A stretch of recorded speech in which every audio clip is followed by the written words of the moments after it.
Abi hoş geldin. Hocam hoş bulduk. Nasılsın? İyiyim, sen nasılsın? İyiyim ben de. Yalı Çapkını 67. bölüm ve daha sonrasında neler olabileceği konuşacağız. Hemen direkt soruyorum abi. Kim vuruldu? Burada birçok ihtimal var. Büyük ihtimal Ferit'le Seyran vurulmamıştır diye düşünüyorum. Zaten Seyran'ı vurmasının bir anlamı yok baktığında Akın'a. Kız zaten hani ilaçlı bir şekilde gidiyor. Onu zaten öldürmek planları değildi. Ya Ferit'i de ben vurabileceğini zannetmiyorum Akın'ın. Çünkü hani elinde iki kurşun vardı. Birini sana birini kendime falan sıkacağım tarzında konuşmuştur Seyran'la. Bu noktada belki de hem halasını hem kendisini öldürmüş olabilir. Elimizdeki teorilerden teker teker sorayım, üstüne konuşalım istiyorsan. Olur. 1. Akın kendini vurdu. Bu olabilir. Yani hani burada tabii iki kurşun nasıl iki kere kendini vuracak acaba? O ilginç. Acaba bir ayağına vurup bir kafasına mı vurdu, öyle mi yaptı? İlginç bir sahne olur bu da. Ya tabii 2 kere vurmuş olmayabilir yani. Bir kere sıkıp da bitmiş olabilir. Onu klasik kurgu hilesi de yapmış olabilirler. 2. Akın Mezide yani annesini vurdu. Bu da olabilir. Mezide'yi vurup mesela daha sonrasında kendine de sıkmış olabilir. Ya da şöyle bir şey olabilir. Akın kendisini vurur. Ondan sonrasında yere düşer. Silahın içerisinde bir kurşun da var zaten. Baktığımızda belki Ferit onu eline alır. Belki Mezide'ye doğru tutar.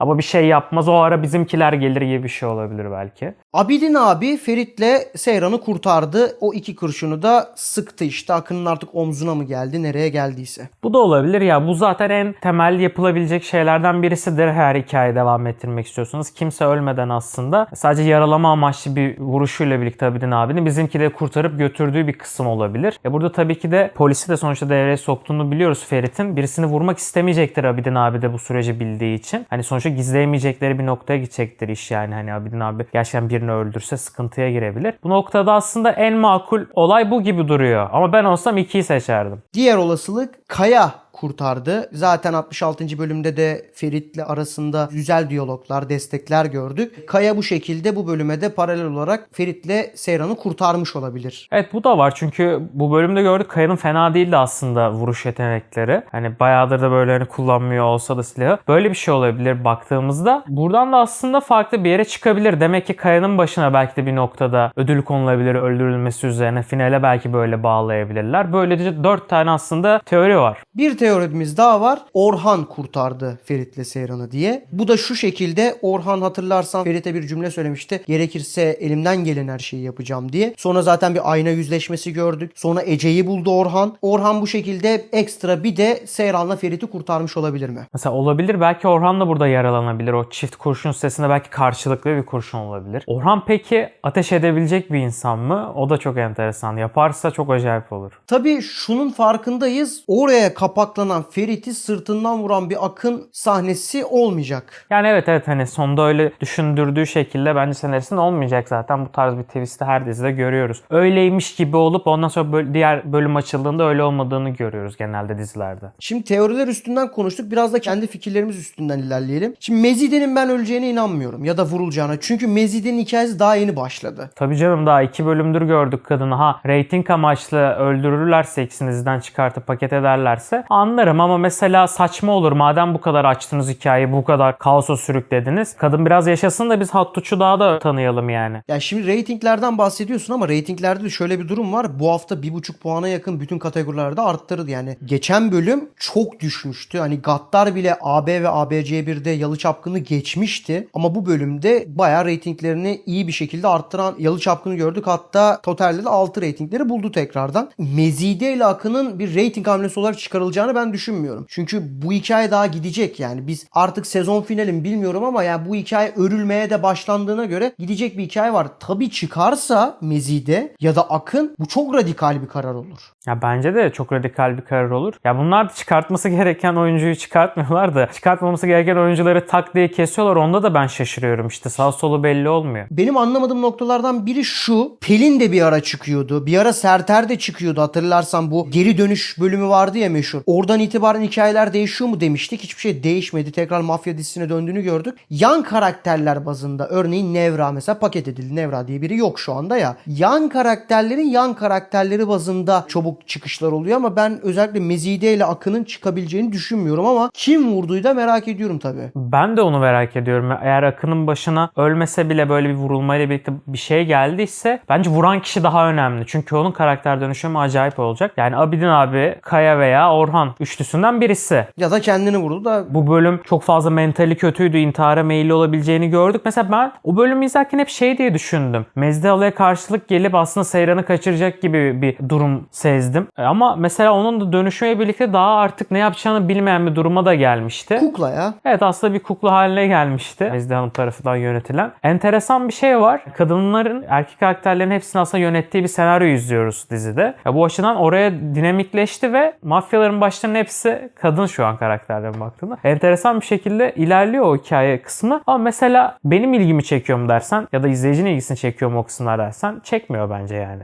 Şimdi bu vurulmayla alakalı sosyal medyaya yansıyan detaylardan biraz bahsedeyim. Hastane görüntüleri çıktı. Hastanede çekim varmış. O hastane çekiminde Ferit'le Seyran da varmış ama kimin vurulduğuyla alakalı bir bilgi yok. Ama bir hastane çekimi olacak. Bir de Seyran'ı zaten hastaneye götürmeleri lazım. Büyük ihtimal midesi falan yıkayacaklar ya da o kana karışan maddelerle birlikte hani ondan sonraki sürecin nasıl olabileceğine bakacaklar. İşte burada çok sürpriz bir olay ortaya çıkabilir. Hamilelik beklentisi de senin de hep konuştuğumuz. Evet. Ve çocuğa bir şey oldu mu olmadı mı bu verilen maddeler yüzünden muhabbeti. İşte orada ortaya çıkabilir. Burada da Ferit'in belki de intikam süreci başlayabilir. O yüzden Akın'ın ölmesi çok saçma olur. Mezdihalı'nın ölmesi daha da saçma olur. Niye geldi bu kadın o zaman? Neden Gülgün'le işbirlikleri yaptı da 2 bölümde çıktı? Saçma olur yani. Bu süreç sezon finaline kadar uzamalı. Bu noktada da işte kesinlikle polisin de işin içerisine girmesi, medyanın da işin içerisine girmesiyle Korhanların rezil olacağı bir duruma da gideceğini düşünüyorum ben. Şimdi medya demişken bölümün detaylarından toparladım ve önümüzdeki bölümlerde 68'de olabilir, 69'da olabilir, belki sezon finaline doğru olabilir. Detaylar üstüne istiyorsan konuşalım. Şimdi Ferit diyor ki gerekirse televizyona çıkarım. Şimdi bir paralel bekliyoruz herhalde. Bu dendiyse Ferit televizyona çıkacak galiba. Evet, çıkıp kendisini bence tıpkı Seyran'ın çıktığı gibi anlatacak. Belki Seyran'la birlikte çıkarlar ama Ferit'in belki de süreci olacak yani. Atıyorum medya tarafından kötülendi. Hani hep Yalı Çapkınlık lanse ediliyor ya. Belki de işte eşinin çocuğun düşmesiyle birlikte falan belki de farklı bir sürece ilerleyecekler ve herkes medyada Ferit'e karşı bir tutum alacak. Belki polisiye bir süreci olacak Ferit'in. Ama o noktada işte kendisini aklamaya çalışacağı, aslında suçsuz olduğunu anlatacağı bir kısım olabilir. Onun dışında şimdi Gülgün Mezide ile bir anlaşma yapmış. Bunu gördük 66'da. Senin de incelemede bahsettiğin gibi acaba Gülgün'ün tek anlaştığı şey bu muydu? Yoksa bunun devamı gelecek mi? Acaba Seyran'ın kaçırılmasından bile Gülgün sorumlu olabilir mi? Ya da bu yalının içinde bir hain daha mı var? Ya mesela İfakat Yalı'dan çıkarken o kadar mutlu bir şekilde çıktı ki hiç hayra alamet değil dedim ya. Hani mesela oradan o kolay kolay o kadar gitmezdi. Demek ki acaba bildiği bir şeyler mi var diye de sezmedim değil. Çünkü hani Gülgün'le konuşmasında hani onun Yalı'yı yönetemeyeceğini bildiği için de belki öyle bir bakışı, sözleri falan vardı ve orada bir mesaj da verildi sanki hani sadece acaba burada tek konuştuğu kişi Gülgün müydü Mezide Hanım'ın, başka birisi de var mıydı mesela? Şimdi ifakat tarafında şöyle bir şey var. Gemileri yakabilecek bir ifakat bekliyoruz. Yani uzun yıllardır korumaya çalıştığı Korhan soyadını bir anda yakabilecek bir insan ve Korhanlardaki bütün sırrı bilen tek kişi olabilir. Evet ve gerçekten o an Haris'a hiç düşünmeden o kadını Yalı'dan attı ama belki de hani hayatta yaşıyorken sus payı vermeden göndermeyeceğiniz tek insandı İfakat. Büyük ihtimal medyaya rezil edecek kişi İfakat olacak Korhanları. Burada da işte Ferit'in kendisini savunma sürecini izleyebiliriz yani bir noktada. İfakat düşman almayacağınız birisi bence bir noktada. Yanında Şehmus da var. Şehmus'un da bir noktada silahlı güçleri de var. Yani hani bu aile kapansa bu sefer İfakat'ın cephesi başlayacak. Abi hani mesela o kısım daha heyecan verici. Çünkü bildiğimiz bir karakter bu sefer düşman olarak çıkarsa Korhanları nasıl bir şey olabilir izlemek mantıklı olabilir. Şimdi bununla ilgili bir başka olaya geçelim istersen. Asuman biliyorsun Ferit tarafından zorla odaya kapattırıldı. Ve dedi ki Ferit bunu ben hayatım boyunca hiç unutmayacağım. Şimdi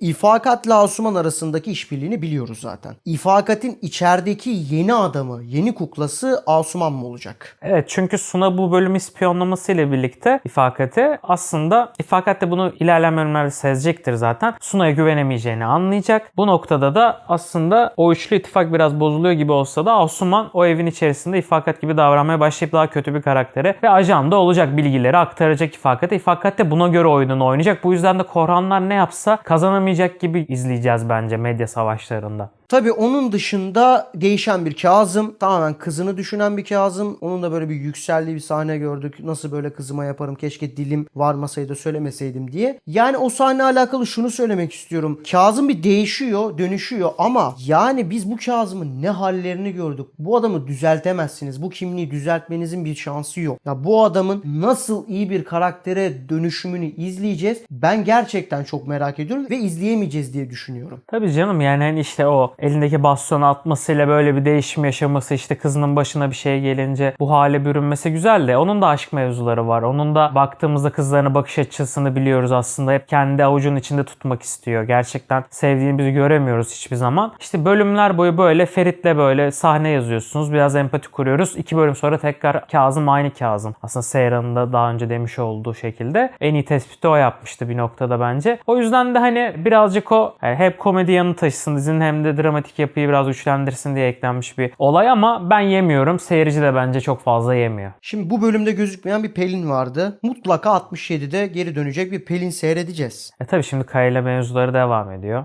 Pırıl da var kenarda. O üçlü orada devam edecek yani hani acaba orada bir kestirip atma olur mu diye hiç düşünmüyorum. Çünkü orası devam edecektir. O hikayeyi boşuna açmadılar. Tabii arkada yürüyen Kazım ve Zerrin hikayesi de var. Tabii işte bu bölümde Kazım, Zerrin ve Esme arasında da bir gönderme yapıldı. Esme tokat attı falan, yani sen niye o kadınla konuşuyorsun falan tarzında konuştu. Kadın da merak etmiş, kadını evde bir başına bıraktık falan dedi Kazım da. İlerleyen bölümde öyle bir sahnede izleyeceğiz. Büyük ihtimal onun devam ettiği bir sahne izleyeceğiz. O yan hikayeler devam ediyor. Peki Ferit Seyran'a kavuştu mu artık sence? Abi Seyran'a kavuştu da Seyran'ın durumu ne? Mesela asıl önemli olan o. Seyran'a kavuştu da acaba çok çarpıcı bir olay mı öğrenecek hastanede? Onu göreceğiz. Bu sezonda amma çok hastaneye gittiler ya. Yani bahar dizisine döndü dizi gerçekten. Habire biri gidiyor. Ya Ferit gidiyor ya Seyran gidiyor ya da farklı karakterler gidiyor diziye. Hakikaten karakol, hastane yılı gibi dönüyor sanki. Önümüzdeki bölümlerin detaylarını konuştuğumuza göre biraz da rating ve sosyal medya tarafını konuşalım. Şimdi bir veri geldi, Twitter üstünden gördüm. Dünkü bölümü YouTube Star TV canlı yayını olarak yaklaşık 200.000 kişi anlık olarak izliyormuş. Yani insanlar televizyonu o kadar bıraktı ki dijitalden televizyon yayını izliyorlar abi ve bunu da YouTube üzerinden yapıyorlar. İnanılmaz bir olay bu bence. Daha çok yurt dışındaki insanlar oradan takip ediyor. Yalı Çapkın'ın yurt dışında yaptığı etki, abartmıyorum, Türkiye'de yok zaten öyle bir etki. Yani yurt dışında inanılmaz.